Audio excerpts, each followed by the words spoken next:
يا أبا عبد الله يا أبا عبد الله. بسم الله الرحمن الرحيم والحمد لله رب العالمين الصلاة والسلام على أشرف الأنبياء والمرسلين سيدنا ونبينا أبي القاسم محمد اللهم صل على محمد وآل محمد وعليه الطيبين الطاهرين المعصومين ولعنة الله على أعدائهم أجمعين من الآن إلى قيام يوم الدين. أما بعد فقد قال الله تعالى في كتابه المبين وهو أصدق القائلين وقوله الحق. بسم الله الرحمن الرحيم والذين آمنوا وهاجروا وجاهدوا في سبيل الله والذين آووا ونصروا أولئك هم المؤمنون حقا. صلوات بھیجیے محمد علی محمد. اللهم صل على محمد وآل محمد. آپ سے درخواست کریں گے اپنے تمام مرحومین کے لیے، تمام شہدائے ملت اور سید آل جاوید زیدی، سید وقار حیدر زیدی، سید نیاز حسین رضوی صاحب کے تمام مرحومین کو شامل کر کے ایک سورہ فاتحہ پڑھ کر بخش دیجیے. بسم اللہ الرحمن الرحیم الحمد للہ.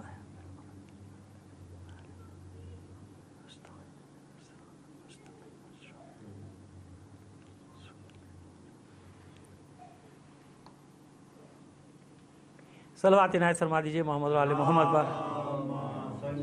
آپ بیٹا ادھر آ جائیے تاکہ آنے والوں کو پریشانی ادھر آ جائیے. آگے اللہم صل علی محمد وآل محمد. عزیزان محترم، بات ہماری ہو رہی ہے انصار حسینی سے متعلق، اور پھر 1 منٹ میں تکرار کرتے چلے جائیں. 2 سال پہلے اشرا پڑھا تھا، جو نام باقی رہ گئے تھے، تو اس بار طے یہ ہے کہ انشاءاللہ زندگی رہی تو وہ تمام شہداء کا ذکر، بلکہ انصار حسینی کا ذکر، کیونکہ ان میں سے بعض شہید نہیں ہوئے لیکن انصار حسینی میں ہیں. جیسے آج ہم ذکر کریں گے کچھ ہستیوں کا کہ جو شہید نہیں ہوئے واقع کربلا میں، نہ واقع کربلا سے پہلے شہید ہوئے نہ واقع کربلا کے بعد شہید ہوئے، لیکن انصار حسینی میں ان کا نام درج ہے. اس لیے ہم نے انصار حسینی اس کا عنوان قرار دیا ہے، شہدائے کربلا قرار نہیں دیا. انصار حسینی، انصار حسینی سے مراد ہے کہ جس نے اس معرکہ کربلا میں نصرت کی ہے جناب سید الشہداء کی، ان سب کا کوشش کر رہے ہیں کہ ان سب کا ذکر ہو جائے. اگرچہ کہ یہ بات طے ہے کہ پھر بھی سب کا حق ادا نہیں ہو سکتا اور کوئی حق ادا کر بھی نہیں سکتا، لیکن بہرحال جو ہو سکتا ہے، کہتے ہیں ہم ذرے ناچیز تو ہیں لیکن کوشش تو کر رہے ہیں اپنی. بہرحال ثواب میں اپنا نام تو لکھوا رہے ہیں، ثواب میں دفتر ثواب میں اپنا نام درج کروا رہے ہیں. صلوات بھیجیے محمد علی محمد پر. اب دیکھیے، ہم نے یہی گفتگو میں ہی ایک سوال پیدا کر دیا، لیکن ایک لفظ کا معنی بہت ضروری ہے جس سے تھوڑا سا اشتباہ پیدا ہو سکتا ہے. اسی جو آیت کی ہم تلاوت کر رہے ہیں ہر روز، تو اس میں ایک لفظ آ رہا ہے والذین آووا ونصروا. آووا یہ جمع کا صیغہ ہے.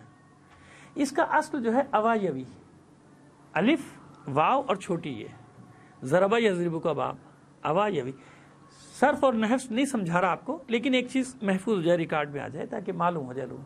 یہی اوایوی جو ہے یہ آوا گیا، باب افعال اکرما یکرم کا باب جو کہلاتا ہے اس میں چلا گیا آوا. اب اس کو یوں کیجئے کہ جب ملائیں گے کسی مفعول کے ساتھ تو آول بیت، گھر میں اتارا، فلاں کو ہم نے اپنے گھر میں اتارا یا گھر میں پناہ دی، یہ یوں استعمال ہوتا ہے. تو یہاں پر کیا ہے آوو، یہ قرآن مجید میں اسی سورہ میں 72ویں آیت میں بھی آیا ہے. یہ ذرا سا اس لیے آپ کے سامنے پیش کر رہے ہیں کہ کیونکہ یہ لفظ جب آتا ہے خاص طور پہ یہ صیغہ بہت کم استعمال ہوا.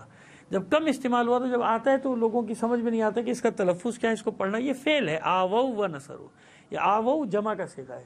یعنی اب پورے صرف تو نہیں مجھے یہاں پہ بیٹھ کے آپ کے سامنے تکرار کرنی، لیکن اتنا میں نے بتا دیا آوو و نصرو، جن لوگوں نے ان اللہ والوں کو پناہ دی. کیونکہ اس سے پہلے آیت میں کیا ذکر ہے والذین ہاجروا وآمنوا وجاہدوا فی سبیل اللہ. اور بس مومنین کی پہچان بتائی جا رہی کہ مومنین کون ہیں. مومنین وہ ہیں جو ایمان لائے اللہ پر، جنہوں نے اللہ کے راستے میں ہجرت کی، جنہوں نے اللہ کی راہ میں قتال کیا، جہاد کیا، اور آوو، اور وہ بھی یہ تو مومن ہیں، وہ بھی مومن ہیں جنہوں نے ان لوگوں کو پناہ دی، ان لوگوں کو جنہوں نے والذین آووا ونصروا، جن لوگوں نے ان کو اپنے گھروں میں اتارا. یعنی تو زبان لغت کا ترجمہ کر رہا ہوں، لیکن اصل میں کیا کہ جن لوگوں نے انہیں اپنے گھروں میں پناہ دی یا کہیں بھی پناہ دی بہرحال ان کو پناہ دی. جیسے اسی سے آتا ہے ہیا جنت الفاہی الماوا، یہ ماوا یعنی ٹھکانہ، اسی کا بنتا ہے وہ ماوا یعنی ٹھکانہ بنتا ہے. اچھا وہ جو ہم نے کمار کے آوے کا ذکر کیا تو وہ محاورے کا لفظ ہے، وہ اردو کا لفظ ہے. کمار کے آوے میں پہلی مجلس میں جو ہم نے ذکر کیا، تاکہ اس کی وضاحت بھی ہو جائے کہ وہ محاورے میں کہا جاتا ہے۔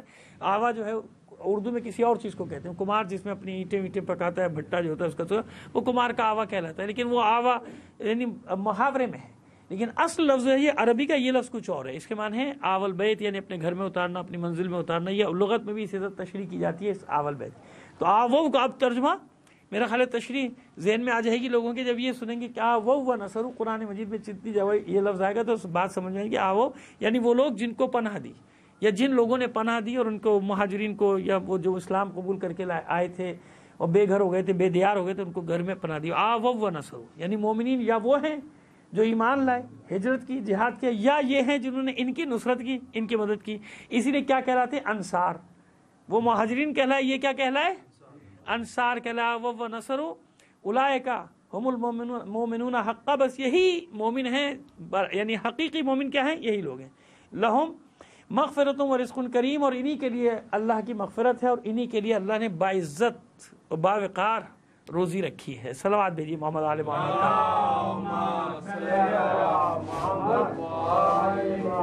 تو ابھی اس لیے بھی کیونکہ ہمارا موضوع یہ انصار حسینی، تو تھوڑا سا اس کی تشریح ہو جائے کہ انصار اور مہاجرین کا تذکرہ جو بار بار قرآن مجید میں ہے تو اس مومن کے درجے پر آیا ہے۔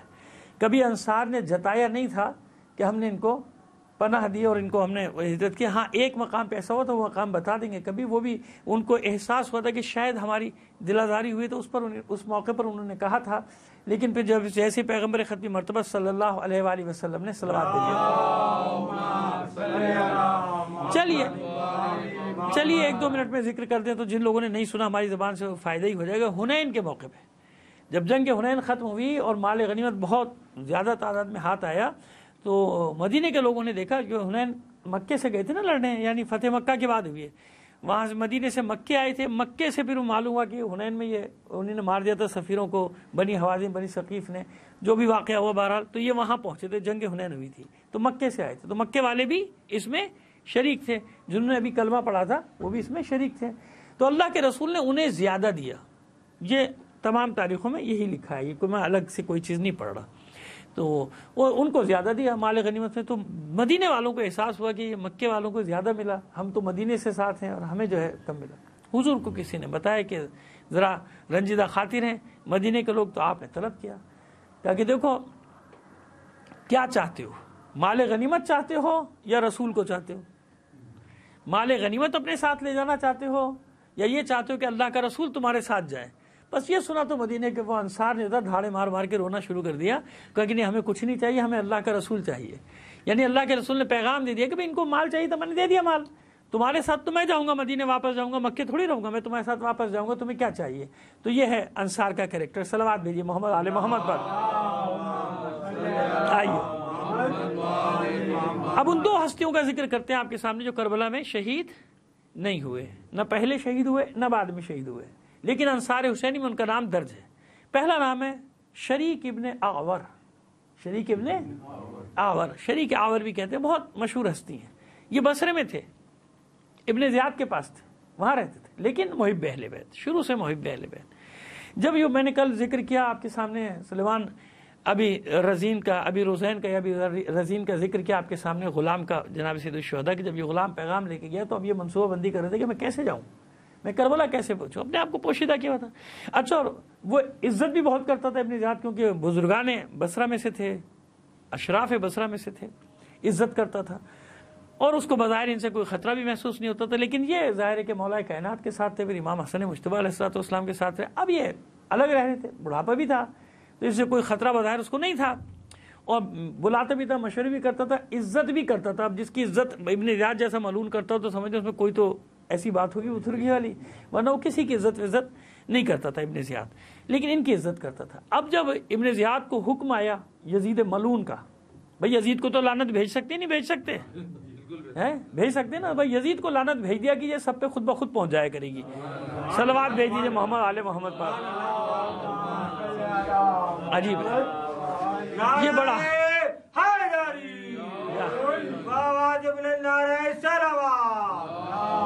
اچھا، یہ بڑا عجیب سا مسئلہ ہو گیا ہمارے یہاں۔ ظاہر ہے کیا آپ کی خدمت میں عرض کریں کہ اسلام آباد میں ایک مولوی بیٹھ کے یزید کو رحمت اللہ علیہ کہہ رہا ہے، یزید کو امیر المومنین کہہ رہا ہے. اچھا کسی مسلمان کو تکلیف نہیں ہوئی؟ وہ جو یزید کو برا سمجھتے ہیں، امام حسین کو برا سمجھتے ہیں، ان کو تو تکلیف ہونی چاہیے تھی، ان میں سے بھی کوئی نہیں بولا. بس معلوم ہوا کہ اندرون خانہ درون خانہ یہ سبھی یزید کے دوست ہیں. ورنہ بھائی یزید پر بھی تو شور مچاؤ نا کہ یزید کو کیسے رحمت اللہ علیہ کہہ دیا، یزید کو کیسے. انہوں نے بھی وہ بھی نہیں بولے جن کے آباء و اجداد نے یزید کے خلاف پوری کتابیں لکھ دی ہیں، ہے نا. امام پاک اور یزید پلید کتاب کتنی بڑی لکھی ہے، وہ ان کی نسلیں بھی خاموش بیٹھی ہوئی. کیوں بھائی؟ یہ کیا مسئلہ ہوا؟ اس کا مطلب یہ ہوا کہ وہ اس حد تک بڑھ چکے بغض و اناد کہ یزید کو چاہے رضی اللہ تعالیٰ عنہ بنا دو، چاہے امیر المومنین بنا دو، چاہے رحمت اللہ علیہ بنا دو، اس کے خلاف کوئی نہیں کھڑا ہوگا.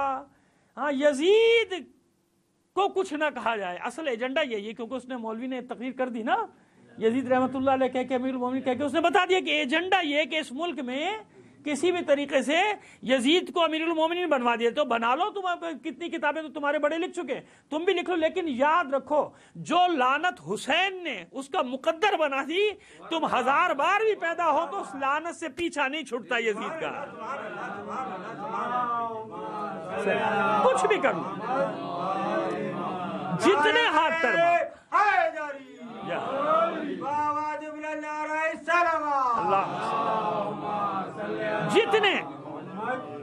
جتنے ہاتھ پیر مارنے مار لو، جتنی سازشیں کرنی ہے کر لو، کچھ بھی کر لو. ہم تو میدان والے لوگ ہیں، میدان میں کھڑے ہیں بھائی. 1400 سال سے کچھ نہیں بگاڑ سکے ہمارے یہ نسل ان کی، ہمارا کچھ بھی نہیں بگاڑ سکتے، کچھ بھی نہیں بگاڑ سکتے. اطمینان رکھو، کچھ بھی نہیں. یہ آتے ہیں وقتی موجیں اٹھتی ہیں پانی میں، بلبلیں ہیں پانی کی، پھر بیٹھ جاتے ہیں. یہ اطمینان رکھو کہ جس کے مقدر میں لعنت ہے اس کا مقدر ہی بنی رہے گی، بے فکر رہو. صلوات بھیجیے محمد آل محمد پر.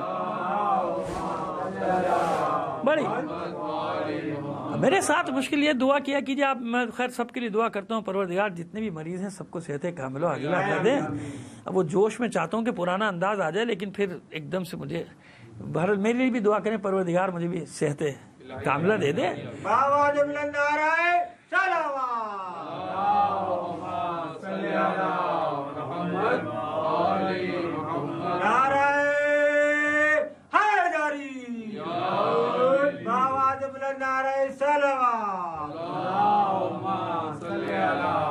بات یہ کہ دل تو بہت کچھ کرنے کو چاہ رہا ہے، دل چاہتا ہے، اور دل ہے بھی جوان، لیکن کیا کریں.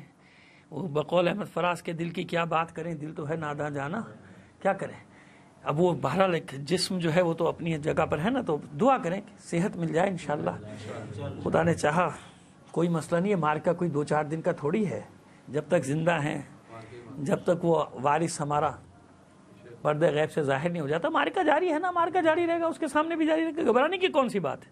پر دعا کریں کہ اللہ صحت دے دے تاکہ پھر جس طرح جی چاہتا ہے ویسے کام کرے. صلوات بھیجیے محمد آل محمد پر.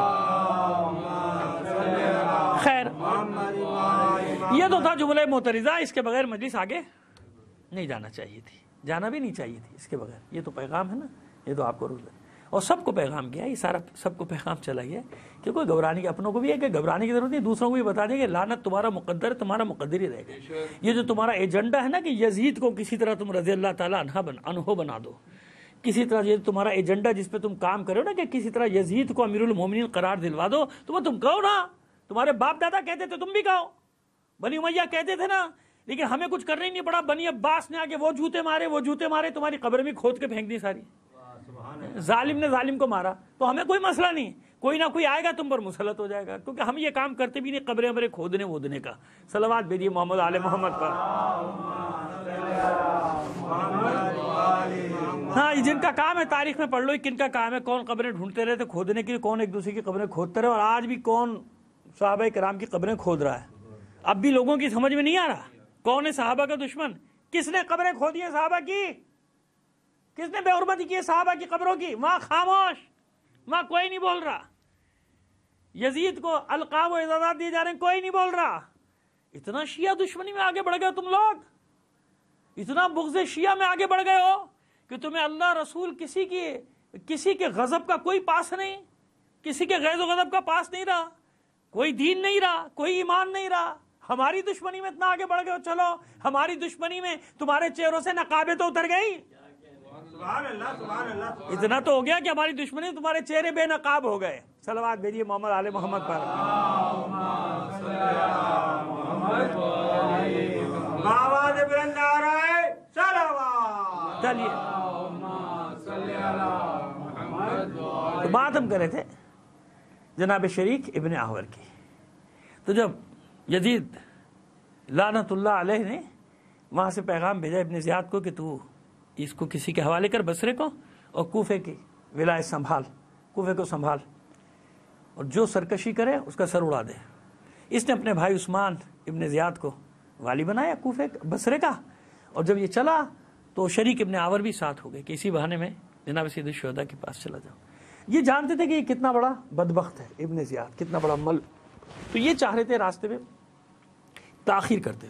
ابن زیاد نے اعلان کر دیا تھا کہ میں چاہتا ہوں کہ حسین سے پہلے پہنچ جاؤں, حسین سے پہلے میں کوفہ پہنچ جاؤں, ورنہ پھر حسین اگر پہلے پہنچ گئے تو کوفہ میرے قابو آنے والا نہیں ہے, پہلے میں پہنچ جاؤں, قابو کروں. یہ بیچارے جان کے تاخیری حربے استعمال کر رہے تھے. شریک ابن احور یہ چاہتے تھے کہ کس طرح جناب سید الشہداء پہلے پہنچ جائے, مگر وہ آگے بڑھتا چلا گیا, انہیں بھی چھوڑ دیتا تھا مجبوراً. پھر یہ وہاں پہنچے. جب یہ کوفے پہنچے تو جو اس نے چال چلی تھی وہ تو چلی تھی کہ رات کی تاریکی میں نقاب ڈال کے داخل ہوا, اندر جاسوس نے افواہ پھیلا دی کہ جناب سید الشہداء نہیں امام حسین آ گئے. تو لوگ حسین سمجھ کے پیچھے پیچھے نعرے لگاتے, اور یہ غصے میں داخل ہوا تھا اندر. وہیں سے پھر سب کو معلوم ہو کہ ابن زیاد آیا ہے, امام حسین نہیں آیا, ابن زیاد آیا ہے.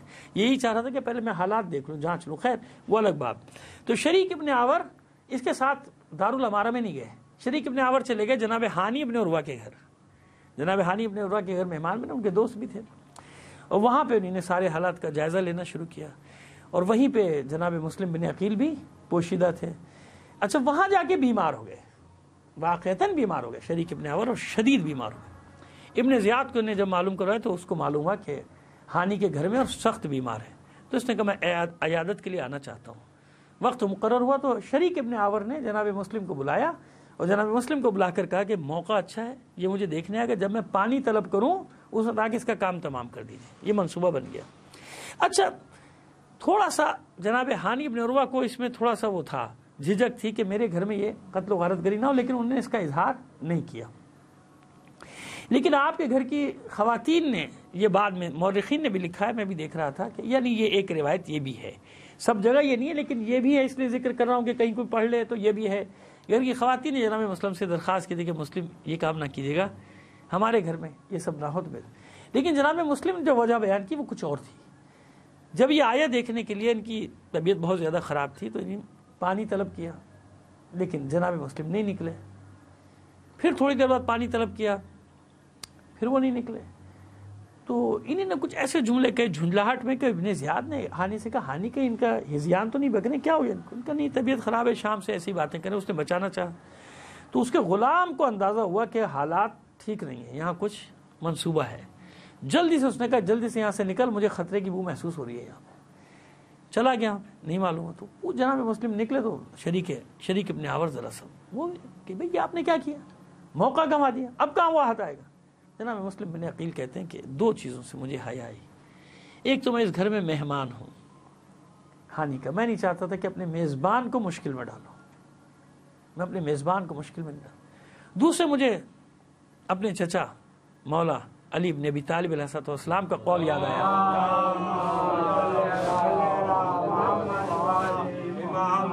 کہ اس طرح مخفی طور پہ کسی کو مارنا, اس میں تو باقاعدہ لفظ ترور لکھا ہے ترجمہ میں, یعنی دہشت گردی, ٹیرر جس کو کہتے ہیں, کہ وقتی طور پہ مارنا, اس طرح سے منصوبہ بندی کر کے مارنا, یہ بہادروں کا, اور مومن کبھی بھی یہ کام نہیں کرتا, یہ بہادروں کا شیوا نہیں ہوتا, اور مومن ایسا کام نہیں کرتا کسی دھوکے سے اس طرح گھیر کے اس طرح سے مارے. کہ بس مجھے حیا آئی, میں نہیں چاہتا تھا کہ یہ کام کروں.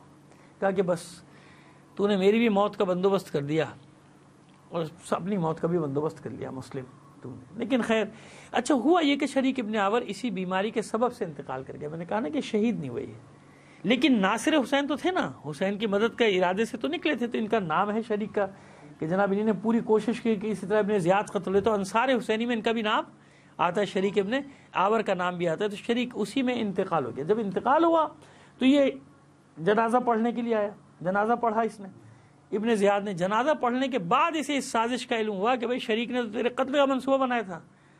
تو یہ بہت غصے میں ہوا, وہ کہتا ہے کہ اگر میرے باپ کی قبر کوفے کے راستے میں نہ ہوتی تو میں اس کو قبر سے نکلوا اس کی لاش کھنچوا دیتا، نکلوا کے گھسیٹواتا، کیونکہ اس کو ڈر یہ ہوا کہ بعد میں کوفے والے میرے باپ کی لاش کے ساتھ بھی یہی کریں گے کہ اب اپنے باپ کی لاش کی بے احترامی کے ڈر سے اس کو چھوڑ رہا ہوں، ورنہ میں اس کی لاش نکال کے کھینچتا۔ اس کا قسم کھاتا ہے کہ آج کے بعد کسی کوفی کی نماز نہیں پڑھوں گا، کیونکہ ان کا کچھ نہیں معلوم یہ کہاں کب کس کے ساتھ ہوتے ہیں۔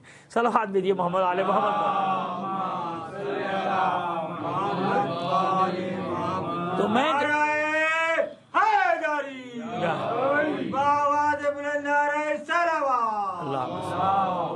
یہ میں نے اس لیے آپ کے سامنے ان کرداروں کو رکھا کہ انصار حسینی کی جو تعداد آپ کو زیادہ نظر آتی ہے نا، 115 120 145 148 185 تک، تو اس میں صرف وہی نہیں ہے جو کربلا کے میدان میں لڑ کر شہید، نہیں، وہ تمام شامل ہیں جنہوں نے مدد کی ہے کہیں نہ کہیں، یعنی اس واقعہ کربلا سے پہلے یا بعد میں انوالو رہے نا، واقعہ کربلا میں انوالو رہے۔ وہ جو حسین کے کیمپ میں رہا وہ انصار حسینی کہلایا، وہ ناصر حسینی کہلایا، وہ سب امام حسین کی نصرت کرنے والے کہلائے۔ دوسرا کریکٹر ہے ترمہ ابن عدی ابن حاتم طائی، حاتم طائی کے پوتے ترمہ، حاتم طائی کے بیٹے عدی۔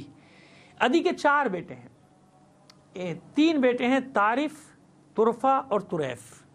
یہ تینوں جمل اور صفین میں شہید ہوئے، یعنی امام حسین کے مولا کائنات کے لشکر میں تھے تینوں۔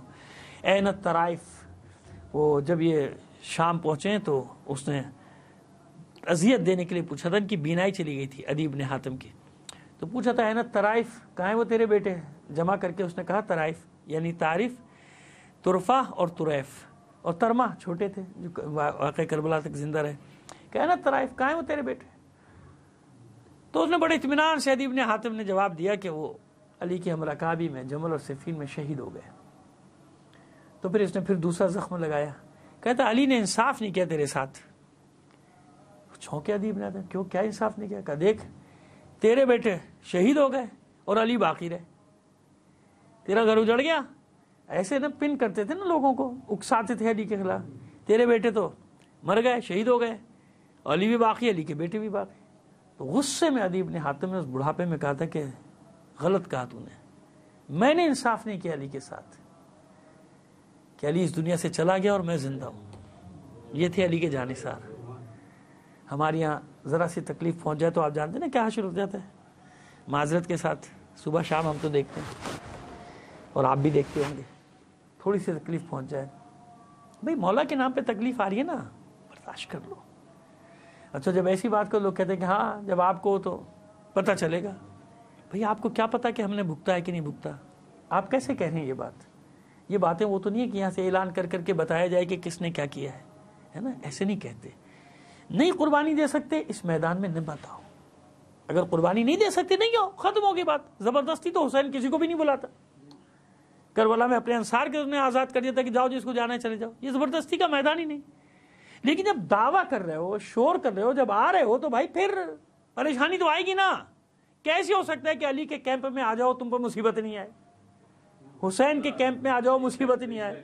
آج ساری دنیا میں جو مصیبت ہے بھائی کیوں ہے، یہ مصائب اور آلام کیوں ہے؟ اسی لیے تو ہے نا کہ ہم اہل بیت کے ساتھ ہیں، تو بھائی نہیں دے سکتے قربانی نہیں آؤ نا، دور رہو، کوئی بات نہیں۔ حسین نے کہہ دیا تھا نا ان لوگوں کو، جس کو جانا ہے چلے جاؤ، مجھے تم سے کوئی سروکار نہیں، میں کوئی گلہ بھی نہیں کروں گا، لیکن ایسا تو نہیں کرو کہ دعوے دار بھی بنو اور ذرا سی مصیبت آ جائے تو جناب شور و غوغا بھی شروع کر دو۔ ایسا نہیں ہوتا، ایسا نہیں ہوتا۔ صلوات بھیجیے محمد آل محمد پر۔ خیر جناب، تو کہا کہ میں نے انصاف نہیں کیا، میں زندہ ہوں اور علی اس دنیا میں نہیں رہے۔ 3 بیٹے شہید ہوئے، خود زخمی، مجروح، تیروں زخموں کے نشان ہیں جس پہ، بینائی چلی گئی ہے اور بہت کمزور ہو گئے۔ انہی کے بیٹے ہیں ترمہ ابن عدی ابن حاتم۔ عدی ابن حاتم کے اسلام قبول کرنے کا واقعہ ذرا سا آپ کو بتا دیں، پہلے بھی کہیں بتایا ہے لیکن اب کیونکہ ترمہ بن عدی کا ذکر کر رہے ہیں تو ہو جائے نا۔ یہ تو معلوم ہو گیا نا کہ حاتم طائی کے پوتے ہیں، حاتم طائی کے پوتے۔ حاتم طائی وہ ہے کہ جو زمانے جاہلیت میں جس کا انتقال ہو گیا، بنی طے قبیلے، اس کا نام، اس کے قبیلے کا نام ہے بنی طے، اور کوفے سے خاصے فاصلے پر اجا، الف جیم الف اور پھر وہ مد حمزہ، اجا نام کی بستی جہاں یہ بنی طے کے لوگ یعنی بقایا باقی ماندہ لوگ، عدی ابن حاتم بھی اسی بستی میں رہتے، سب ادھر آباد تھے، ان کا پورا خاندان وہاں آباد ہو گیا تھا اجا نامی بستی میں، وہیں کے رہنے والے تھے۔ کوفے آتے تھے، تجارت کے سامان لے جانا، خرید و فروخت اس لیے آتے تھے۔ ابھی بتانے کے کیوں ہم نے کوفے آنے جانے کا ذکر کیا، ابھی ذکر آ جائے گا آگے، لیکن پہلے بتا دیں تو ترمہ عدی کے بیٹے، عدی حاتم طائی کی. حاتم طائی وہ شخص ہے کہ حضور نے اس کی تعریف کی ہے. حاتم طائی کو برا بلا کہنے سے روکا. اس کے بارے میں فرماتے تھے کیونکہ اس میں ایک خوبی تھی, صفت الہیہ تھی. وہ کیا تھی؟ جود و سخا, سخی تھا نا.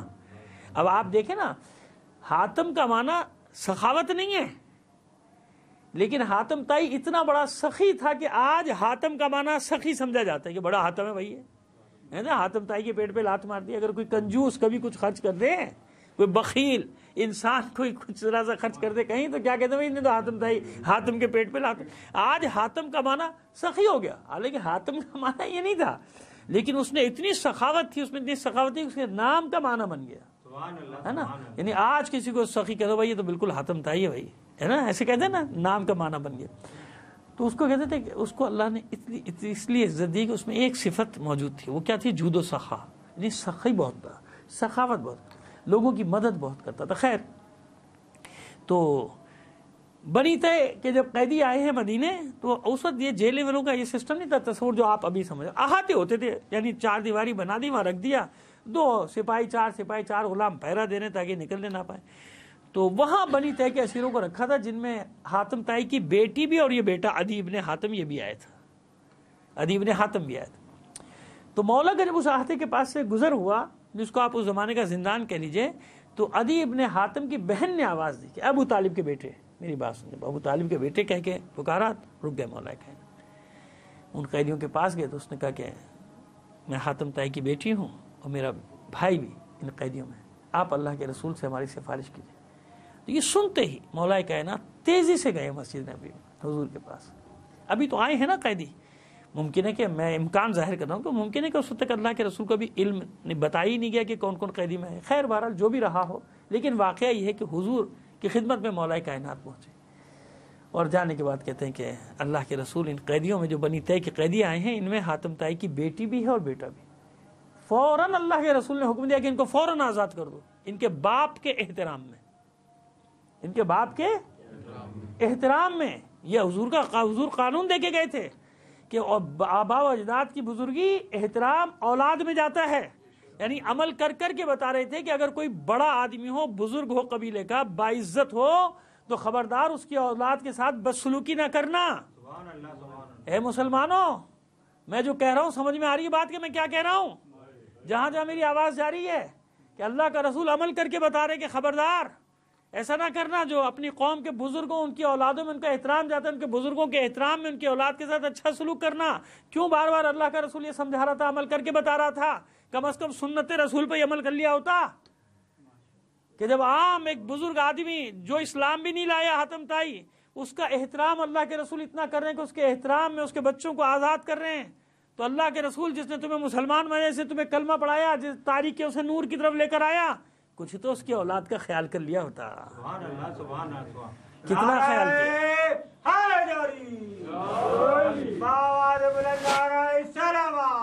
خیر, اب یہ سمجھ میں آ گیا جو میں نے پس منظر بتایا, کیوں بتایا تھا کہ معلوم ہو جائے کہ ترمح کون ہے, ترمح ابن عدی. اب آئیے ان کا کریکٹر کیا ہے کربلا میں. یہ اجا بستی سے آئے ہیں خریداری وغیرہ کے لیے کوفے, اور کوفے کے باہر کے بھی راستوں سے بہت آگاہی ہے ترمح ابن عدی کو. تو جب یہ ابن زیاد آ گیا اور یہ سارے مسائل کھڑے ہوئے, لوگوں کو معلوم ہوا کہ جناب سید الشہداء بھی آ گئے, تو کل میں نے ایک جماعت کا ذکر کیا تھا, اور وہ نام درست کر لیے, جنادہ ابن جندب میں نے کہہ گیا تھا, جنادہ ابن حارث, جنادہ ابن حارث نام ہے. جنادہ ابن جندب دوسری شخصیت ہیں. تو جنادہ ابن حارث بھی ساتھ ہیں. کس کے ساتھ نکلے؟ وہ جو 2 باپ بیٹے, عمر ابن خالد اسدی سیداوی اور اس کا بیٹا خالد ابن عمر ابن خالد سیداوی, جو میں نے کل باپ بیٹوں کا ذکر کیا. نافع ابن ہلال, سعد ان کا غلام, مجمع ابن عبداللہ, یہ سب آئے تھے نا ساتھ. اور ان کا مجمع کے ساتھ ان کا بیٹا, آج خیر اس کا بھی ذکر آ جائے گا ذرا سی دیر میں, اس کا بعد میں ذکر دیں, آئز ابن مجمع ابن عبداللہ. یہ ساری ٹیم جو آئی تھی نا, اس نے جناب ترمح کو اپنے ساتھ, ان کو راستہ نہیں معلوم تھا, کیونکہ جو معمول کا راستہ تھا نا اس میں پہرا تھا, تو کرفیو لگ گیا تھا نا, سارے ناکہ بندی ہو گئی تھی, کوئی نہیں نکل سکتا باہر, کوئی نہیں آ سکتا, کوئی نہیں جا سکتا. تو ترمح ابن عدی نے ان کے رہنما بنے کہ میں تمہیں راستہ بتاتا ہوں, کیونکہ یہ بھی چاہ رہے تھے کہ میں جناب سید الشہداء کے ساتھ جا کر مل جاؤں. عزیب الحجانات، کل میں نے اس منزل کا ذکر کیا. ترما ایک غیر معروف راستے سے ہوتے نا، خفیہ راستے، وہاں سے اس پوری ٹیم کو لے کے وہاں پہنچ گئے امام کی خدمت میں. اور پھر میں نے کل عرض کیا تھا آپ کی خدمت میں کہ حر کے ساتھ رسم مناقشہ بھی ہوا. خیر جب یہ وہاں رکے تو ترما کے پاس سامان تھا. انہی نے اتنی اجازت طلب کی کہ مولا سے کہ مولا آپ مجھے اتنی اجازت دے دیجئے کہ میں یہ سامان آذوقے کا سامان اپنے نان نفقہ اپنے بچوں کو دے کے واپس آ جاؤں.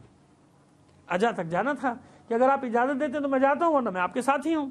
امام نے اجازت دے دی. امام نے کہا جاؤ تم اپنے بچوں کو یہ سارا سامان پہنچا کے. امام جانتے تھے. بہرحال دفتر شہداء میں جس کا نام ہے وہ امام جانتے ہیں، جس کا نہیں وہ بھی جانتے ہیں. جب یہ واپس آئے، ظاہر دور تھا نا شہر ان کا، جب یہ واپس آئے اسی مقام پہ پہنچے عزیب الحجانات کی منزل پر، تو جناب سید الشہداء کی شہادت واقع یعنی واقع کربلا ہو چکا تھا. یہ عاشور کے بعد پہنچے. انہیں اسی مقام پر انہیں خبر ملی کہ واقع کربلا ہو گیا، سب شہید ہو گئے اور باقی اسیر بنا کے کوفہ اور کوفے سے شام کی طرف رواں تمام. بس اس کے بعد یہ وہاں سے واپس ہوئے اور پوری زندگی پھر انہیں روتے روتے آنکھوں میں اشکوں کے ساتھ گزار دی. ہمیشہ اس بات کا گلا کرتے تھے، اپنے آپ سے گلا کرتے تھے کہ کاش میں سامان پہنچانے کے لیے گھر نہ گیا ہوتا اپنے بچوں کے لیے. اصل میں ہوتا ہے نا کہ لوگوں کو اندازہ نہیں تھا کہ اتنی جلدی سب کچھ ہو جائے گا، اتنی جلدی ختم ہو جائے گا ہمارے. اور پھر یہ بھی اندازہ نہیں تھا کہ لوگوں کو یہ بھی خیال تھا کہ کچھ نہ کچھ کوئی راستہ بیچ کا نکل آئے گا، کوئی نہ کوئی تو راستہ نکلے گا. لیکن راستہ نہیں نکلا. تو ترما ابن عدی کا نام بھی انصار حسینی میں درج ہے. ترما ابن عدی کا الگ سے نام درج ہے کہ کیونکہ نصرت تو کی نا، اتنے ساتھیوں کو مجاہدوں کے لے کے امام کی خدمت تک پہنچا اور آنا چاہتے تھے، نیت تھی. تو آج بھی ہم کہتے ہیں نا کہ جس کی نیت ہے امام زمانے کی نصرت کرنے کی، انشاءاللہ وہ دنیا سے چلا بھی جائے تو جب امام آئیں گے تو اس کو اٹھایا جائے گا. صلوات بھیجیے محمد.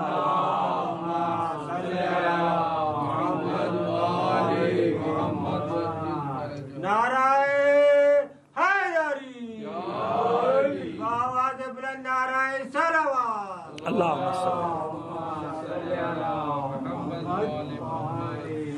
اب آئیے عائض ابن مجمع ابن عبداللہ، جن کے والد کا مجمع ابن عبداللہ کا میں نے کل ذکر کر دیا، آج ان کے بیٹے کا. یہ اسی جماعت میں جو مل کے لڑی ہے نا، جس میں سعد ان کا غلام، ان کے والد کا غلام بھی اس جماعت میں ساتھ ہیں، اور یہ عائض بھی عائض ابن عبداللہ عائض ابن مجمع یہ بھی اس کے ساتھ ہیں، نہیں اسی جماعت کے ساتھ ہیں. عائض ابن مجمع ابن عبداللہ یہ بھی اسی جماعت کے ساتھ ہیں، اور ایک ان کے ساتھ اور ساتھی ان کا موجود ہے. یہ تینوں چاروں مل کر لڑے ہیں، اور ان میں سے 2-3 کی تو میں نے شہادت کا کل ذکر کر دیا. یہ پہلے حملے میں دست بدست لڑائی میں اندر تک گھس گئے، پھر یہ واپس نہیں آئے. پھر کی لاشیں بہت دور سے لانی پڑی تھی، کیونکہ آگے بڑھتے چلے گئے. لیکن کیونکہ ان کا بھی الگ سے ذکر ہے اور اتنا ہی ذکر ہے تو میں نام لینا چاہتا تھا کہ نام ریکارڈ کے اوپر آ جائے. ان کا یہ نام ریکارڈ پر آ گیا، عائض ابن مجمع ابن عبداللہ. صلوات بھیجیے محمد آل محمد پر. یہ لڑتے ہوئے ان کے ہجوم میں بہت آگے تک نکل کے تھے. باپ کی شہادت پیچھے ہوئی، بیٹے کی شہادت بہت جا کر آگے ہوئی. تو یہ تیسرے آج کا ہو گیا ہمارے شہید. اب 2 بھائی. اچھا بھائیوں کا بہت زیادہ ذکر ہے، باپ بیٹے اور بھائی یہ اس کربلا میں بہت سارے جمع ہوئے ہیں. اور دیکھیں ہم میرا خیال ہے کہ 5-6 ایسے افراد کا ذکر کر چکے ہیں جو بھائیوں کے ساتھ تھے، اور آج پھر یہ 2 بھائی ہیں. عبد الرحمن ابن عروہ ابن حراق الغفار یعنی بنی غفار کے ہیں، اور ان کے بھائی عبداللہ ابن عروہ. عبد الرحمن ابن عروہ اور عبداللہ ابن عروہ ابن حراق. حراق تو ظاہر ہے دونوں کے دادا ایک ہی ہیں، حراق کے پوتے، حراق کے بیٹے عروہ کے دونوں بیٹے ہیں. خیر جناب یہ ہیں بنی غفار کے. ان کے دادا حراق مولا کائنات کے ساتھ تمام جنگوں میں مولا کے ہم رکاب رہے، مولا کے غلامی، مولا کے سپاہ میں شامل تھے، لڑے زخمی اور بڑے بہادر انسان تھے حراق. ان کے والد کا جلدی انتقال ہو گیا. مولا کے صحابی تو تھے لیکن جلدی انتقال ہو گیا، یعنی عروہ ابن حراق کا جلدی انتقال ہوا. اور یہ بنی غفار کے، اب جانتے ہیں کہ بنی غفار کی جناب حضرت ابو ذر غفاری، تو بنی غفار کا بھی اس میں حصہ آپ شامل کر دیجیے. بنی غفار کا یہ حصہ ہے کہ ان کے یہ 2 جوان، اور یہ بھی ظاہر کے کوفے کے تھے اور انہیں بھی بیعت کی تھی، بیعت کرنے والوں میں تھے. امام کے ساتھ شامل ہو گئے، راستہ بنا کے آئے اور پہلے سے شامل ہو گئے تھے. عاشور کے دن جب میں جنگ مغلوبہ ہوئی، اس جنگ مغلوبہ نہیں اکٹھا جو حملہ کہتے ہیں یورش کی تھی، تو اس میں میں وہی نام لیے جا رہا ہوں، کتنے سارے شہید ہو گئے تھے، آدھے سے زیادہ شہید ہو گئے، ایک کا میں تفصیل سے پچھلے سال سے ذکر کیے چلا جا رہا ہوں. تو وہاں یہ دونوں بھائی روتے ہوئے امام کی خدمت میں آئے. تو امام نے ایسے دیکھا، پہلے بھی 2 بھائیوں کا ایسے ذکر کرتا ہوں، اس سے ملتا جلتا واقعہ، لیکن وہ الگ الگ ہیں. وہ 2 بھائی الگ ہیں، 2 بھائی الگ ہیں، عبد الرحمن ابن عروہ اور عبداللہ ابن عروہ. یہ دونوں امام کی خدمت میں حاضر ہیں. اور امام نے فرمایا، پوچھا کہ کیوں روتے ہو؟ کہا کہ مولا ہم یہ چاہتے ہیں کہ آپ کے سامنے اپنی جان دیں، آپ کا دفاع کرتے ہوئے جان دیں، کیونکہ امام بھی دفاع کر رہے تھے نا اپنے خیموں کا، آپ کا دفاع کرتے ہوئے. تو امام نے ان دونوں کو اپنے سامنے رکھا. وہ جو جنگ مغلوبہ ہو رہی تھی تو یہ امام کے سامنے آ گئے اور سامنے کھڑے ہو کر امام کے لڑتے رہے، امام کا دفاع کرتے رہے، تیر تلوار سب اپنے اوپر لیتے رہے. اور اس میں یہ اپنے جد کے، اپنے باپ دادا کی بہادری کے قصے جو میں نے کل بھی عرض کیا نا، جوش دلانے کے لیے پڑھتے جاتے تھے. اے قوم آگے بڑھو، اے غفار کے بیٹو، اے بنی غفار کے بیٹو آگے بڑھو. پھر وہ بنی غفار سے پہلے بنی غفار جس کی شاخ پڑی وہ خندف، کہ اے خندف کے بیٹو آگے بڑھو. خندف کس کے نسل سے چلتے؟ نزار، حضور کے اجداد میں نزار ہے. اے نزار کے بیٹو، اے خندف کے بیٹو، اے غفار کے بیٹو آگے بڑھو، اپنی چمک دھار تلواروں سے ان بدکاروں کو ختم. ہاں ہماری یہ جملے تھے کہ بنی غفار جانتے ہیں، غفار کے بیٹے جانتے ہیں کہ اپنی تیز دھار تلواروں سے بدکاروں کو کیسے قتل کیا جاتا ہے. حملہ کرتے جاتے تھے اور یہ کہتے جاتے تھے کہ بنی غفار جانتے ہیں کہ کیسے ان بدکاروں کو قتل کیا جاتا ہے. اے شیرو، اے قوم کے لوگوں، آگے 2 آدمی لیکن بس دھاک بٹھانے کے لیے آگے بڑھو، اپنی چمکدار تلواروں، اپنی تیز دھار تلواروں اور چمکدار نیزوں سے فرزندان احرار کا دفاع کرو. فرزندان احرار یعنی اہل بیت علیہ السلام کے لیے کہہ رہے ہیں. سالار احرار کہا جاتا ہے نا، احرار آزادگان، حر آزاد کو کہتے ہیں، احرار اس کی جمع ہے. کہ فرزندان آزادگان کا یعنی احرار کے جو بیٹے ہیں، آزادوں کے جو بیٹے ہیں، یعنی جناب سید الشہداء اہل بیت، یعنی ان کا دفاع کرو، آگے بڑھو، اپنی تیز دھار تلواروں اور چمکدار نیزوں کے ساتھ دفاع کرو، آزادوں کے بیٹوں کا دفاع کرو. یہ رجس پڑھتے جاتے تھے، لڑتے 20 سے زیادہ انہیں واصل جہنم کیے، نامعلوم کتنے زخمی کیے، بالآخر کتنے مارتے. بات یہ کہ اگر وہاں کم سے کم جو لشکر بتاتے ہیں 30,000، زیادہ تو نامعلوم کتنا 70,000 بھی ہے اور کتنا 50,000 بھی، شاید بولو 30,000 بھی رکھ لو، تو ہر مجاہد جاتا تھا. اگر 10-20 کو مار کے بھی شہید ہوتا تو ان کے 10-20 کم ہوتے تھے نا. ادھر کا تو ایک کم ہو جاتا تھا، 72 میں سے ایک کم ہو جاتا تھا، ایک اور کم ہو جاتا تھا، ایک اور کم ہو، تو ان کا تو پھر بھی ہزاروں کا لشکر باقی رہتا تھا. خیر یہ کیلکولیشن حساب تم پہلے بھی بتا چکے آپ کو. تو یہ دونوں بھائی داد شجاعت دیے اور انہوں نے آواز دی جناب سید الشہداء کے فرزند رسول، اب آپ ہم سے راضی ہو گئے؟ امام حسین روتے ہوئے، کیونکہ سامنے بالکل سامنے کیا ان کا وہ تھا، آرزو تھی کہ ہم آپ کے سامنے اپنی جان دیں، آپ کا دفاع کرتے ہوئے جان دیں، ہم دور جا کے نہیں لڑنا چاہتے، ہم آپ کے جو آپ پر حملہ کرے گا ہم وہ روکیں. تو امام دیر تک ان دونوں بھائیوں کے سرانے بیٹھ کر روتے رہے. یہ ہیں وہ انصار جن کا ہم ذکر کر رہے ہیں آپ کے سامنے. بس آج اتنے ہی رکھیں گے. وہ انصار جن کو حسین قدم قدم پر یاد کرتے تھے، قدم قدم پر یاد کرتے تھے. ان کے بڑے بڑے اعزازات ہیں.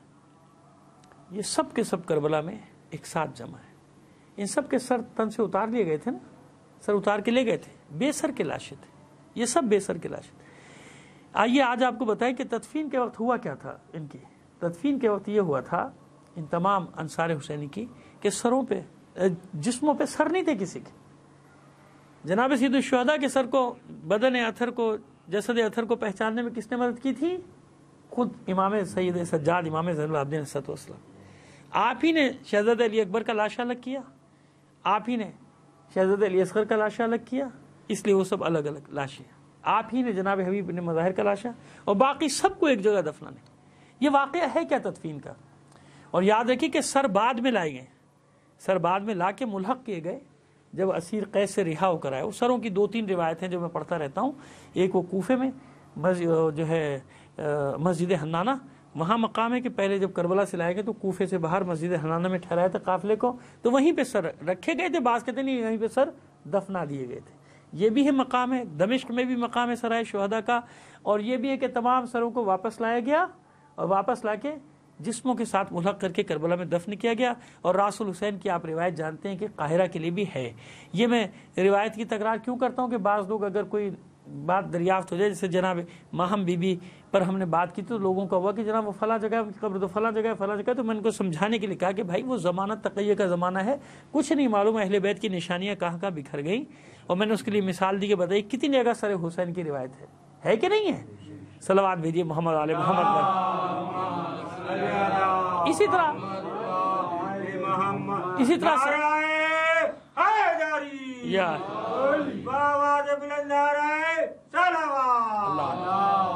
طرح جناب ثانیہ زہرا، جناب زینب سلام اللہ علیہ کی کتنی روایتیں؟ 4 روایتیں ہیں جناب. ایک روایت ہے خود جنت البقیع کی، کہاں کی ہے؟ خود جنت البقیع کی. ایک یہ زینبیہ یہاں کی ہے، ایک انقرہ، ایک قاہرہ، 4 جگہ کی. کیوں؟ اچھا آئیے اور ایک بات آپ کو بتائیں. مادر حسنین علیہ السلام، خاتون جنت جناب فاطمہ الزہرا سلام اللہ علیہا،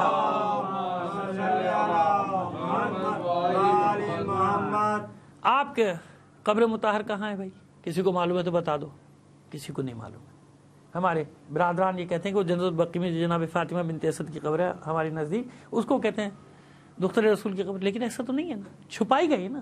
کیوں؟ جو میں نے پہلے عرض کیا تھا، یہ قبریں کھودنے والے تلاش میں تھے کہ کہاں کہاں قبروں کی بے حرمتی کی جائے. سمجھ میں آ گئی بات؟ یہ پورا جنت البقیع اجاڑا تھا صرف دشمنی اہل بیت میں. سب کی قبریں اجاڑ کے بیٹھ گئے، جن کی اجاڑنا نہیں چاہتے تھے وہ بھی اجاڑ دی انہوں نے. تو اس لیے سمجھ میں آیا کہ کیوں چھپا چھپا کے رکھا جاتا تھا، کہ اگر کہیں بے حرمتی ہو رہی ہے تو انسان کو یہ ہونا چاہیے کہ نہیں بھائی چھپا کے رکھا ہے، پتہ نہیں یہ ہے کہ نہیں ہے. نہیں تو اس لیے ایسی زبان نہ کھلا کریں خواہ مخواہ کی. بعض معاملات میں، جن معاملات میں ویسے تو آپ بڑے محقق بنتے ہیں تمام لوگ جو اس طرح کی حرکتیں کرتے ہیں، لیکن ذرا سا غور بھی تو کر لیا کریں اس زمانے کے حالات پہ، معاملات پہ، کہ کہاں کہاں کتنی روایتیں کس کس ہستی کے بارے میں موجود ہیں. ذرا سا وہ دیکھ لیا کیجیے. صلوات بھیجیے محمد آل محمد پر.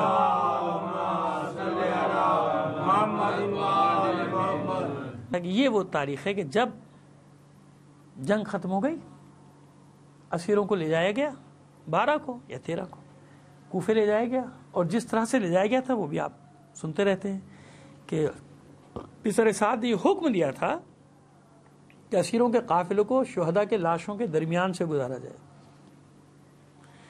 جب یہ بیبیوں کے ناقے گنج شہیدہ سے گزرے ہیں تو بیبیاں قابو تھوڑی رکھ سکی، اپنے آپ کو ناقے سے پھینکنا شروع کیا تھا، اپنے آپ کو گرا رہی تھی نیچے. اور ثانیہ زہرا نے بھی بھائی کے لاشے پہ اپنے آپ کو گرا دیا تھا، زمین پہ گرا دیا تھا، پچھاڑے کھا رہی تھی. اس طرح سے گئے. 12 کو 13 کو صرف لاشیں پڑے ہیں میدان میں. یاد ہے نا بنی اسد سے عہد لیا تھا، ایک عہد لیا تھا کہ ہماری لاشوں کو دفنا ضرور دینا. ان کی خواتین سے عہد لیا، ان کے بچوں سے عہد لیا. کیوں؟ جانتے تھے جناب سید الشہداء کہ حالات کیا ہوں. ایسا وحشت ناک منظر دیکھے تھے نا، ایسی جنگ دیکھی تھی کہ بنی اسد کے لوگ خوف کے مارے گھروں سے نکلتے ہی نہیں تھے، نکل ہی نہیں رہے تھے. ایسے وحشت ناک منظر دیکھے، نہیں چاہتے نہیں تھے کہ نکلیں اور مارے جائیں. خواتین جمع ہوئی. یہ 13 محرم کا آج کی تاریخ میں خواتین جمع ہوئی، آپس میں گفتگو کی کہ بھئی اب چلا گیا نا، چلا گیا ہمارے ساتھ کا لشکر. دیکھو حسین کا لاشا بے گورو کفن پڑا ہے، شہداء کے لاشیں بے گورو کفن. ہم نے وعدہ کیا تھا، ہمارے مردوں نے وعدہ کیا تھا، چلو چل کے لاشوں کو دفنائیں. اپنے مردوں کے پاس آئیں، اٹھو تم نے وعدہ کیا ہے، حسین کا لاشا، فرزند رسول کا لاشا پڑا ہے صحرا میں. یہ الگ بات ہے کہ خاک کربلا اڑ کر کفن بن گئی تھی، یہ الگ بات ہے، لیکن پڑا ہے نا، اس کو دفنانا ہے. مردوں نے عورتوں کو ڈانٹ ڈانٹ کے گھروں میں بٹھایا کہ ابھی دیکھا نہیں کیا ہوا، کیا چاہتی ہو بیوہ کرتی جاؤ، کیا چاہتی ہو تمہارے بچے یتیم کر دیے جائیں، بیٹھ جاؤ آرام سے. خوف کے مارے نہیں نکلتے تھے. پھر عورتوں نے میٹنگ کی آپس میں کہ دیکھو یہ مرد تو ڈر گئے، مگر فرزند رسول نے ہم سے بھی تو وعدہ لیا تھا. حسین کی بارگاہ میں سب کا عہد و پیمان ہے، سمجھ گئے، مردوں کا بھی ہے، عورتوں کا بھی ہے، معصوم بچوں کا بھی ہے. عہد و پیمان یاد رکھنا، یہ صرف پڑھنے کی اور سننے کی بات نہیں ہے، یہ قیامت تک کے لیے عہد ہے حسین کا کہ جب مجھ سے محبت کا دعویٰ کرو گے جان مال اولاد سب سے گزرنا پڑے گا، ایسے نہیں. لہذا کہ ہم نے بھی تو وعدہ کیا تھا حسین سے کہ اگر مرد نہیں جا سکے تو ہم جائیں گے. ہمارے بچوں نے بھی تو وعدہ کیا تھا، طے پایا کہ بچوں کو جمع کر لو. بچے جمع ہوئے، بچوں سے کہا دیکھو ہم نے بھی وعدہ کیا، تم نے بھی وعدہ کیا. تو ڈر گئے، مرد تو ڈر گئے، ہمارا ساتھ دو، آؤ چل کر حسین کے لاشے کو دفنائے. بس تیار ہوئی خواتین، چادریں سر پہ لی، کدال بیلچے لے کر اور بچے ان کے ساتھ، اور یہ چلے گنج شہیدہ کی طرف دفنانے کے لیے شہداء کے لاشیں.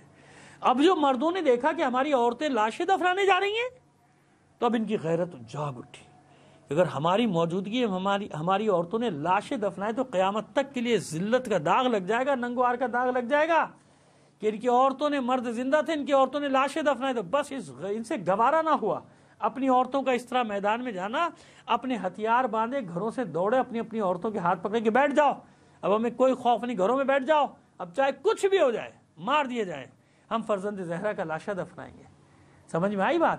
یہ جملہ جب میں کہتا ہوں تو مجھے فوراً خیال آتا ہے کہ ان مردوں کو یہ گوارا نہیں ہوا کہ چادروں میں ان کی عورتیں گھروں سے باہر آ جائیں، میدان میں جا کے لاشا دفنائیں۔ یہی تو رونا ہے سید سجاد کا، یہی تو غم ہے جو بار بار جناب سید سجاد پکارتے تھے، شام شام شام، قتل ہو جانا، شہید ہو جانا کوئی بڑی بات نہیں تھی سید سجاد کے لیے۔ سید سجاد کا امتحان اتنا بڑا تھا کہ سید سجاد کے سامنے رسول زادیوں کو قیدی بنا کر ناکوں میں بٹھا کے بازاروں میں نامحرموں کے بجمے میں پھرایا جا رہا تھا۔ پس عزاداران حسین یہ پہنچے، ادھر سے امام زندان سے پہنچے، اعجاز کی صورت میں شہداء کے لاشیں دفنا دیے گئے۔ آج تک، اب تو خیر ہجوم کروڑوں کا ہوتا ہے، آپ تلاش نہیں کر سکتے، لیکن طریقہ یہی ہے۔ بنی اسد کا قبیلہ جب بھی آتا ہے نا، اسی انداز میں آتا ہے۔ عصر عاشور آپ پہچان یوں نہیں پائیں گے کہ اب لاکھوں کروڑوں کا مجمع ہوتا ہے، لیکن اگر آپ قریب کھڑے ہوں اور کئی گھنٹے اپنے وہاں پہ صرف کریں تو آپ کو معلوم ہو جائے گا کہ اب یہ بنی اسد کا قبیلہ ہے۔ تو بنی اسد کا قبیلہ اسی انداز میں آتا ہے آج تک، سوائے اس زمانے کے جب یہ ان کے لیے پابندی تھی، کوئی نہیں آ سکتا تھا، کربلا بند تھی زائرین کے لیے۔ صدام ملعون کا زمانہ، اب کچھ دنوں بعد مجھے ڈر ہے کہ صدام کے لیے بھی نہ لڑنا شروع کر دیں کہ اس کو ملعون کیوں کہہ رہے ہو، صدام کو سارے ملعون تو تمہارے لیے پتہ نہیں کیا ہو جاتا ہے، ان کو سارے انہی کا درد۔ خیر اب میں مصائب کے باب میں کہاں وہ ذکر لے کر آ گیا، تو بس یہ صدام کے زمانے میں آپ جان نہیں آ سکے۔ تو جب ہٹی ہے پابندی، جب پہلی بار آئے تو دیوانوں کی طرح آئے تھے، بنی اسد کے لوگ اسی طرح آئے تھے، آگے آگے مرد، پیچھے عورتیں، سب سے پیچھے بچے، کدال پھاوڑے بیلچے لیے ہوئے آوازیں لگاتے ہوئے آتے تھے۔ اور پہلے بھی صحیح تھا، آج بھی یہ انداز ہے، این الحسین، این ابناء الحسین، اے حسین کہاں ہے، اے حسین کے بیٹوں کہاں ہو، دیکھو ہم اپنا وعدہ پورا کرنے آئے ہیں۔ اور ہم شرمندہ ہیں، حالانکہ ہزاروں لوگ ان کے قتل کیے گئے اس دور میں، باس پارٹی کے دور میں، لیکن اپنے شہیدوں کا گلہ نہیں کر رہے تھے۔ جب یہ زری کے پاس پہنچے تو گلہ کر رہے تھے اپنے آپ خود اپنی شکایت لے کر آئے تھے کہ ہم شرمندہ ہیں حسین، کہ ہم اتنے سال تک تجھے پرسہ دینے کے لیے نہیں آ سکے، تیرا ماتم کرنے کے لیے نہ آ سکے۔ اللہ لعنت اللہ علی القوم الظالمین وسيعلم الذين ظلموا أي منقلب ينقلبون۔ بار الہ بحق محمد و آل محمد۔ ہمارے اس قلیل عمل کو قبول فرما لے، اپنی حاجات اپنے امام زمانہ کے توسل سے تیری بارگاہ میں پیش کرتے ہیں۔ دنیا میں جہاں کہیں بھی مومنین آباد ہیں، ان کی جان و مال، عزت و آبرو کی حفاظت فرما۔ عزاداران حسین کو اپنے حفظ و امان میں رکھ، جو مومنین عزادار ہونے کے جرم میں شہید کر دیے گئے انہیں شہداء کربلا کے ساتھ محشور فرما۔ جو بیمار ہیں، بحق بیمار کربلا، ان سب کو صحت کاملہ و عاجلہ دے۔ بہت سارے مومنین نے اپنے مریضوں کی شفا یابی کے لیے کہا، اس ناچیز گناہگار کو بھی شامل کر لیجیے گا۔ اللہ نے بڑا کرم کیا ہے مجھ پہ، لیکن اسی کا حکم ہے کہ دعا ہر حال میں مانگتے رہو۔ دعا مانگنا خود عبادت ہے، اس لیے دعا مانگتے رہا کیجیے۔ مجھے بھی دعا میں شامل کریے۔ پروردگار ان تمام مریضوں کو صحت کاملہ و عاجلہ عطا فرما۔ جو اسیر ہیں بحق اسیران کربلا، سب کو رہائی عطا فرما۔ جو لاپتہ ہیں معبود، ان کی مدد فرما، ان کے گھروں تک، ان کے وارثوں تک ان کو پہنچا دے۔ معبود یہ جو سازشیں ہمارے خلاف ہو رہی ہیں، اہل بیت کے غلاموں کے خلاف ہو رہی ہیں، مذہب اہل بیت، مذہب حقہ کے خلاف ہو رہی ہیں، معبود سازش کرنے والوں کو اس کی طرف ہی یہ واپس سازشیں پلٹا دے۔ معبود جو یہ سازشیں کر رہے ہیں ان کی طرف ان کی سازشوں کو واپس پلٹا دے۔ ہمارے شہروں میں، ہمارے ملک میں امن و امان قائم رکھ۔ بار الہ ہمیں بردباری، تدبر اور شجاعت کے ساتھ حالات کا مقابلہ کرنے کی توفیق عطا فرما۔ بار الہ ہمیں ثابت قدم رکھنا، ہمیں استقامت دے، ماضی کی طرح ہر میدان میں جس طرح تو نے ہماری غیبی مدد کی ہے اور اپنی زمین پہ اپنی آخری حجت کے ذریعے ہماری مدد کی۔ معبود آج بھی ہم گناہگار تیری بارگاہ میں فریاد لے کر آئے ہیں، معبود غیب سے ہماری مدد فرما۔ ہمارا وارث امام زمانہ جل اللہ تعالیٰ فرج شریف ہماری مدد کرے۔ تمام علماء اعلام، مراج الزام کا سایہ پروردگار ہمارے سروں پہ برقرار رکھنا۔ ہم اس قابل نہیں، اس قابل بنا دے جب تیری آخری حجت کا ظہور ہو ہم اس کے ادنا سے سپاہیوں میں شامل ہوں۔ تعجیل فرما ظہور امام زمانہ میں آپ سے درخواست کروں گا اپنے تمام مرحومین کے لیے، تمام شہداء کے لیے، برادر نیاز حسین رضوی کے مرحومین، آل جاوید زیدی صاحب کے مرحومین، وقار حیدر زیدی صاحب کے مرحومین کو شامل کر کے ایک بار سورہ فاتحہ، 3 بار سورہ توحید کی تلاوت فرما دیجیے گا۔ بسم اللہ۔